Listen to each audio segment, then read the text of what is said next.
Hello बच्चों, let's read the question. The question says ploidy of endothecium, microspore mother cell, tapetum and microspore is respectively. हमें क्या बताना है? Ploidy level बताना है. दैट मीन्स हमें बताना है कि जो हमारे इंडोथीशियम, माइक्रोस्पोर, मदर सेल, टैपेटम और माइक्रोस्पोर है, इनके अंदर अमाउंट ऑफ डीएनए कितना है? हैप्लॉइड है, डिप्लॉइड है, टेट्राप्लॉइड है या फिर ट्रिप्लॉइड है. मतलब हमें बताने की बेसिकली प्लॉइडी कितनी है इनकी. राइट, तो now let's solve the question. सबसे पहले हम क्वेश्चन को सॉल्व करने का की कॉन्सेप्ट देखेंगे.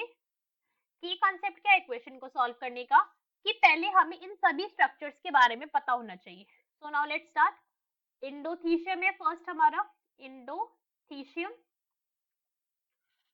एमएमसी शॉर्ट फॉर्म में लिखा है इसे, microspore mother cell, tapetum and microspore. Microspore. तो ये जितने भी ये सारे ऑर्गन्स है, जो 4 के 4 जो ऑर्गन्स हैं, जो पार्ट हैं, ये कहाँ पे फाउंड होते हैं? ये मेल पार्ट है, मेल पार्ट है और ये फाउंड होते हैं हमारे मेल गैमेट्स के अंदर. तो अब इसका डायग्राम देखते हैं. Let's see this via diagram. Diagram देखें तो इसके अंदर क्या हमें क्लियरली ऑब्जर्व हो रहा है? हमें सभी इसके मेंशन है, endothecium, MMC, tapetum and microspore. तो ये सभी कहाँ पे फाउंड होते हैं? ये सब फाउंड होते हैं एंथर के अंदर. मेल गैमेट का ही पार्ट है ये, मेल गैमेटोफाइट का. एंथर के अंदर फाउंड होते हैं ये सारे के सारे. तो जो एंडोथीशियम है और जो टैपेटम है, ये दोनों क्या है? ये तो लेयर्स होती है हमारी एंथर की. लेयर है, हम क्लियरली देख सकते हैं. एंडोथीशियम ये रही हमारी प्रेजेंट और टैपेटम ये रही. तो ये दोनों कैसे हैं? लेयर्स है. लेयर्स है, इनके डिफरेंट फंक्शन है. एंडोथीशियम का फंक्शन होता है प्रोटेक्शन के अंदर, प्रोटेक्शन और डिहाइसेंस, रप्चरिंग ऑफ एंथर, रप्चर करवाने में हेल्प कराती है ताकि पॉलिनेशन हो सके. और टैपेटम का फंक्शन होता है नरिशमेंट के अंदर, नरिशमेंट ऑफ माइक्रोस्पोर, नरिशमेंट.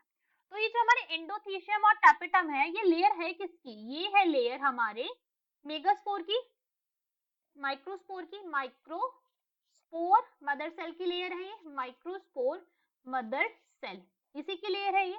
और माइक्रोस्पोर मदर सेल कैसा होता है? नेचर के अंदर ये होता है डिप्लॉइड. डिप्लॉइड है ये अपने आप में. तो इसकी जो लेयर्स होंगी वो भी डिप्लॉइड होंगी. This will also be diploid. दोनों ही लेयर्स डिप्लॉइड होंगी इसकी. अब जो हमारा माइक्रोस्पोर मदर सेल है, दैट इज एमएमसी, ये फॉर्म करता है क्या? अंडरगो जाता है मियोसिस. क्या होता है यहाँ पे? मियोसिस होता है.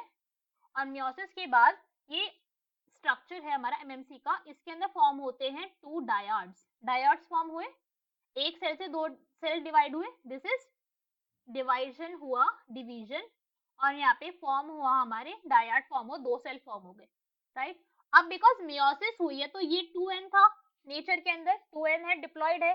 तो मियोसिस तो रिडक्शनल डिवीजन होती है. तो ये दोनों सेल कैसे फॉर्म होंगे? माइक्रोस्पोर n होंगे नेचर के अंदर, तो एक और बार डिवीजन होगी और 4 बन जाएंगे. अब ये क्या हो जाए, कैसे हो जाएंगे? टेट्राड हो जाएंगे, 4 है तो. और ये चारों ही कैसे होंगे? अपने आप में हैप्लॉइड होंगे. ये क्या है हमारे? ये है हमारे माइक्रोस्पोर. माइक्रोस्पोर है ये. अब ये बाद में यही माइक्रोस्पोर हमारे डेवलप हो जाएंगे न्यू हमारे एमएमसी के अंदर. बाद में क्या होंगे? डेवलप हो जाएंगे न्यू एमएमसी के अंदर. राइट. तो ये माइक्रोस्पोर क्या है? ये भी हैप्लॉइड ही है नेचर के अंदर. सो इफ वी सी, हमारा इंडोथीशियम क्या है? हमारा इंडोथीशियम, एमएमसी एंड टैपेटम, ये दोनों ही कैसे नेचर के अंदर? डिप्लॉइड है. तीनों ही चीजें ये डिप्लॉइड है. और माइक्रोस्पोर कैसा है? हैप्लॉइड है. So our correct answer will be A. Diploid, diploid, diploid and haploid will be our correct answer. Hope you understood it well. Best of luck.